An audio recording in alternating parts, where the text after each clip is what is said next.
दशक 13वा, समास 5वा, कहाणी निरूपण. श्रीराम. कोणी एक दोघे जण, पृथ्वी फिरती उदासीन, काळक्रमणे लागून, कथा आरंभिली श्रीराम. श्रोतापुसे वक्तयासी, कहाणी सांगाजी बरविसी, वक्ता म्हणे श्रोतयासी, सावध ऐके श्रीराम. येके स्त्री पुरुषे होती, उभा येतांमध्ये बहुप्रीती, एकरूपेची वर्तती, भिन्न नाही श्रीराम.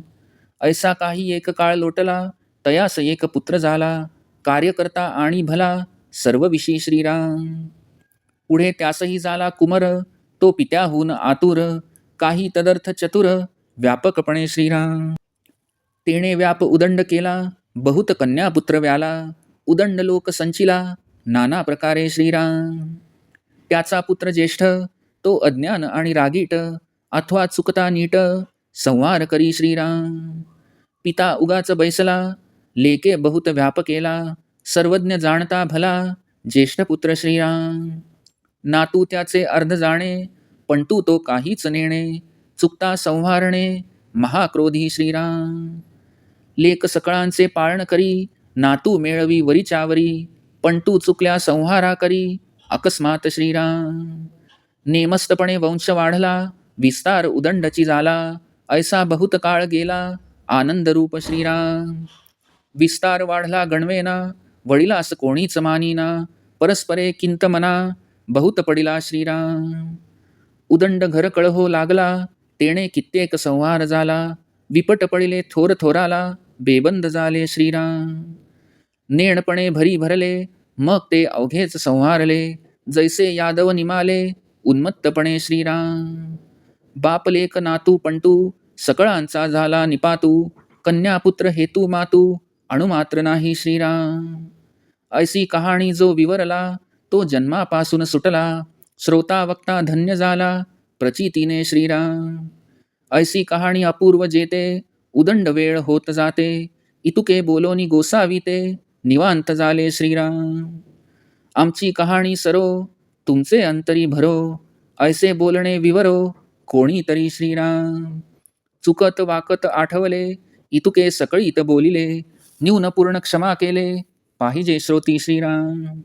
ऐसी कहाणी निरंतर, विवेके ऐकतीचे नर, दास म्हणे जगोद्धार, तेची करीती श्रीराम. त्या जगोद्धाराचे लक्षण, केले पाहिजे विवरण, सार निवडावे निरूपण, यास बोलिजे श्रीराम. निरूपणी प्रत्यय विवरावे, नाना तत्व कोडे उकलावे, समजता समजता व्हावे, निस्संदेह श्रीराम. विवरोन पाहता अष्टदेह, पुढे सहजची निस्संदेह, अखंड निरूपणे राहे, समाधान श्रीराम. तत्वांचा गलबला जेथे, निवांत कैचे असेल तेथे, या कारणे गुल्ली परते, कोणी एके असावे श्रीराम. ऐसा सूक्ष्म संवाद, केलाची करावा विशद, पुढले समासी लघुबोध, सावधायिका श्रीराम.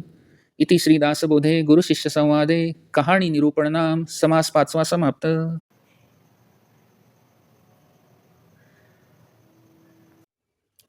दशक 13वा, समास 5वा, कहाणी निरूपण. श्रीराम. कुणी दोघे मित्र पृथ्वीवर अनासक्तपणे हिंडत होते. वेळ चांगल्या प्रकारे जावा म्हणून त्यांनी कथा सांगायला आरंभ केला. हे ऐकून श्रोता वक्त्यास म्हणाला की एखादी छानशी गोष्ट सांगा. तेव्हा वक्ता श्रोत्याला म्हणाला की कहाणी सांगतो, ती सावधपणे ऐका. एक स्त्री आणि एक पुरुष यांचे जोडपे होते. त्या उभयतांमध्ये अत्यंत प्रीती होती. त्यांच्यात जराही भिन्नत्व नव्हते. दोघे अगदी एकमताने एकरूप असल्यासारखी वागत असत. असा काही काळ लोटला, तेव्हा त्यांना जाणीवरूप विष्णू म्हणजेच एक पुत्र झाला. तो सर्व बाबतीत चांगला असून मोठा कार्यकर्ता होता. पुढे त्या पुत्रालाही एक कुमार ब्रह्मदेव झाला. तो पित्यापेक्षाही उतावळ्या स्वभावाचा आणि व्यापकपणे पित्यापेक्षा अर्धचतुर होता. त्याने व्याप खूप वाढवला आणि अनेक कन्यापुत्रांना जन्म दिला. याप्रमाणे नाना प्रकारचे असंख्य लोक निर्माण झाले. त्याचा सर्वात ज्येष्ठ पुत्र म्हणजे शंकर अत्यंत अज्ञानी आणि रागीट होता. कुणाचे जरा काही चुकले की तो संहार करी. पिता मूळ पुरुष स्वस्थ बसून राहिला होता. त्याच्या लेकाने म्हणजे विष्णूने खूप व्याप वाढवला. तो ज्येष्ठ पुत्र चांगला जाणता आणि सर्वज्ञ होता. नातू होता तो अर्धेच जाणत होता, तर पंटू काहीच जाणत नव्हता. तो महाक्रोधी होता आणि कुणी चुकले की त्याचा संहार करी.